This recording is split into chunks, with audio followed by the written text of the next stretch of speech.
Bonjour, donc moi je suis Virginie Borgeaud, je suis présidente du Music Manager Forum France depuis quelques années.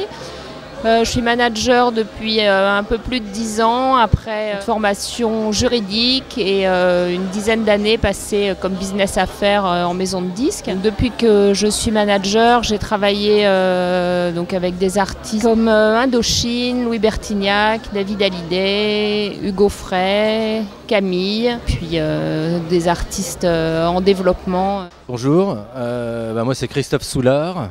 J'ai un parcours un peu similaire à Virginie, c'est-à-dire quelques années de business affaires dans une major qui était Universal. Et depuis le début des années 2000, je suis indépendant, je fais plutôt du business management.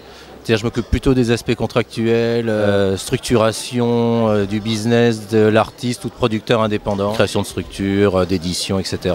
Donc j'étais amené à travailler avec des artistes comme Angoon, comme Aaron, des producteurs indépendants, des labels indépendants dans le hip-hop, dans le rock et la variété. Bon. Et je suis par ailleurs donc depuis quelques années membre du conseil d'administration des MMF et actuellement trésorier des MMF. Bonsoir, Cathy Bitton, je suis manager d'artistes. J'ai commencé avec des artistes plutôt world, Wassis Diop, Marie Boyne, actuellement Laurent Voulzy, Sushila Rahman, Joseph Danvers. Je fais occasionnellement de la production de spectacles. Je suis vice-présidente du CA du MMFF à côté de Virginie Borgeaud qui est présidente. Et nous faisons pas mal de rendez-vous ensemble avec des sociétés tiers pour mettre en place des partenariats tels que la FNAC, les Francopholies, le Bureau Export. Et j'anime les débats qui ont lieu tous les 3 mois au réservoir sur les différents sujets des métiers qui concernent le management d'artistes.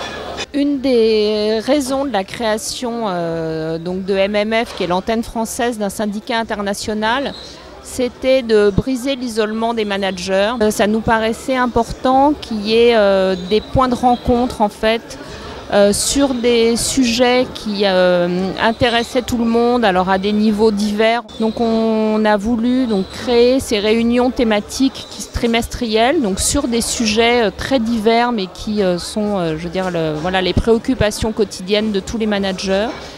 Et puis qui, le soir, permettent aux managers membres de MMF de pouvoir mettre leurs artistes sur scène pour leur permettre de rencontrer des gens du métier, puisque ce sont des soirées qui ne sont ouvertes qu'aux professionnels. Donc en fait, si on en vient aujourd'hui au métier du manager, et compte tenu du contexte un peu global au niveau de la musique aujourd'hui, des changements qui sont en train de s'opérer, de votre expérience à vous, de l'intérieur, qu'est-ce qui se passe au niveau du métier du manager aujourd'hui ? Qu'est-ce qui se passe ? Il se passe beaucoup de choses. Déjà, le manager se retrouve plus aujourd'hui à se substituer à d'autres professionnels. Il peut se retrouver à porter plusieurs casquettes, parfois par choix et parfois par nécessité. Donc il y a peut-être une nouvelle relation qui se développe entre l'artiste et le manager. Sinon, il y a énormément de lobbying, et peut-être Christophe pourrait en parler mieux que moi, à faire en tant que manager en ce moment pour que les artistes soient rémunérés à leur juste valeur par le téléchargement et par l'utilisation de leurs œuvres d'une manière générale. En fait, le rôle du manager, ça a toujours été un rôle de chef d'orchestre entre les différents intervenants du développement de la carrière d'un artiste. Donc on connaît les acteurs traditionnels, producteurs phonographiques, éditeurs, producteurs de spectacles, médias également. Il se trouve simplement qu'aujourd'hui, il y a 2 phénomènes qui se rencontrent.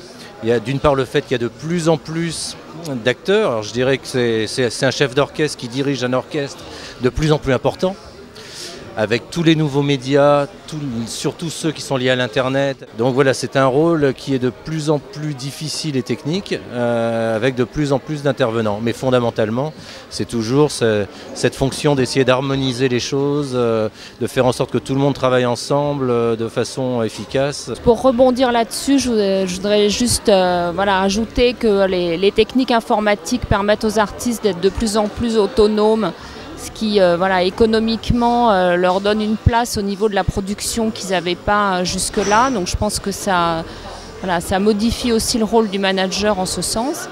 Et puis que les bouleversements économiques de la filière font que souvent les partenaires professionnels de l'artiste s'appuient sur le manager plus qu'avant parce que ça leur permet de déléguer une partie de leur travail sur un partenaire qui est aux côtés de l'artiste et qui leur permet de pas forcément faire appel à leurs employés en interne.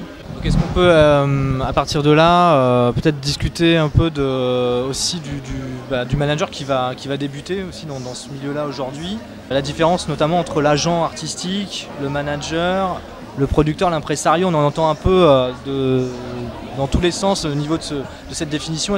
Disons qu'il y a une différence fondamentale qui est au niveau de la définition des métiers. Un agent artistique, c'est une définition extrêmement précise, c'est un statut qui est défini par la loi. Sa fonction principale, c'est de placer des artistes, c'est-à-dire essentiellement de leur trouver des dates de concert. Le manager, lui, comme je disais, c'est un genre de chef d'orchestre. Donc son rôle, c'est pas seulement de faire du placement de son artiste sur des dates, c'est d'organiser tout le développement de la carrière. Voilà, c'est ça la différence essentielle qui tient au statut de l'un et à la fonction de l'autre. Maintenant, dans la réalité des choses, un agent artistique va souvent déborder de son cadre naturel, de la même manière qu'un producteur de spectacle sera sans doute amené à un moment dans un développement de carrière d'artiste, peut-être à faire de l'édition ou faire de la production. La rémunération d'un manager, c'est un pourcentage de ce que gagne l'artiste.